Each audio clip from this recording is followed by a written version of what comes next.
ఏదైతే ఆరావళి కొండలకి సంబంధించి supreme court latest గా జడ్జిమెంట్ ఇచ్చిందో, ఇట్లా సుప్రీంకోర్టు జడ్జిమెంట్లు ఇచ్చింది, హైకోర్టు కూడా మస్తు జడ్జిమెంట్లు ఇచ్చింది.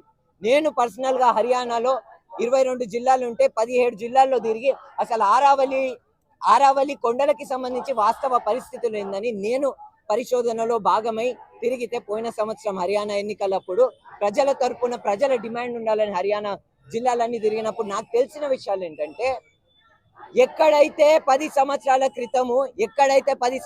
క్రితము మహేందర్ గఢ్ జిల్లాలో హర్యానాలో 10 సంవత్సరాల క్రితము 100 ఫీట్లలో నీళ్ళు వచ్చేది ఈరోజు 1500 ఫీట్కి పడిపోయింది. దానికి కారణం ఏందో తెలుసా? ఆరావళి కొండలు, ఆరావళి గుట్టలన్నింటినీ మైనింగ్ చేసేసినారు ఈరోజు. కాబట్టి ఆల్రెడీ జడ్జిమెంట్లు మస్తుసార్లు ఇచ్చింది హైకోర్టు, హర్యానా హైకోర్టు కానివ్వండి, రాజస్థాన్ హైకోర్టు కానివ్వండి. ఈ హైకోర్టు జడ్జిమెంట్స్ కాదు ఆపేది. ఆరావళిని ఈ మైనింగ్ నుంచి ఆపాలని అంటే ప్రజా ఉద్యమం ముందుకు రావాలి, ప్రజల డిమాండ్ ముందుకు రావాలి, రాజ్యాధికారం ప్రజల డిమాండ్స్ బేసిస్ మీద ఉండాలి. కాబట్టి ఈ రోజు మేము మళ్ళీ సుప్రీంకోర్టు చెప్పింది, ఒక కొత్త సెంట్రల్ ఎంపవర్డ్ కమిటీని, ఒక ఎక్స్పర్ట్స్ కమిటీని ఎస్టాబ్లిష్ చేసి ఆ డెఫినేషన్ ని వెనక్కి తీసుకుంటామని చెప్పింది. అయినా కానీ మేము ఇంకా ప్రెషర్ బిల్డ్ చేయడం కోసం ఒక ట్రూ అండ్ జస్టిస్ డ్రివెన్, అంటే పర్యావరణాన్ని యాక్చువల్ గా కాపాడుకునే ఒక రెజల్యూషన్ రావాలి అని చెప్పేసి మేము ఈ ఉద్యమాన్ని ఇంకా ఉధృతంగా చేస్తున్నాం.